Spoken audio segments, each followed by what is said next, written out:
کیا آپ جانتے ہیں اگر بھارت اور پاکستان کے درمیان کرپشن کا مقابلہ ہو تو کون گولڈ میڈل جیتے گا؟ آج ہم بات کریں گے ان دونوں ممالک کے ایسے کرپشن سکینڈلز کی جنہوں نے تاریخ بدل دی اور اربوں عوام کی زندگیاں برباد کر دیں۔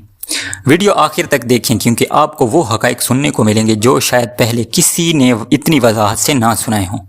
السلام علیکم دوستو، کرپشن صرف چوری نہیں، یہ قوم کی جڑوں کو کھوکھلا کر دیتی ہے۔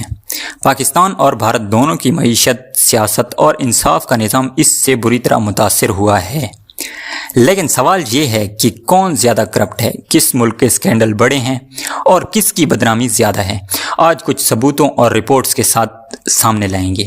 1947 میں جب دونوں ممالک آزاد ہوئے، سب کی امیدیں تھیں کہ اب انصاف اور دیانتداری غالب آئے گی، لیکن چند دہائیوں میں کرپشن نے سیاست دانوں اور بیوروکریسی میں جگہ بنا لی۔ پاکستان میں سیاسی استحکام کی کمی اور بار بار مارشل لاء سے نظام کمزور ہوا۔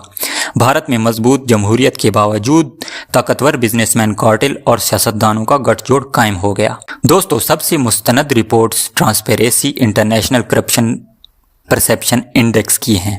2024 کی تازہ ترین رپورٹس کے مطابق پاکستان کا اسکور 29/100 اور رینکنگ 133 ہے۔ بھارت کا اسکور 39/100 رینکنگ 93 ہے۔ اس کا مطلب یہ ہے کہ عالمی رپورٹ کے مطابق پاکستان کو زیادہ کرپٹ سمجھا گیا ہے۔ پاکستان کے بڑے کرپشن سکینڈلز کا مختصر تعارف۔ آئیے ان سکینڈلز کو بھی دیکھتے ہیں جنہوں نے پاکستان کی تاریخ پر گہرے داغ چھوڑ دیے ہیں۔ سب سے پہلے نمبر پہ ہے پاناما لیکس 2016۔ سابق وزیر اعظم نواز شریف کے خاندان کی آف شور کمپنیوں کا انکشاف ہوا، جس سے ان کی حکومت بھی گر گئی، لیکن یہ اربوں روپے کا سکینڈل تھا۔ دوسرے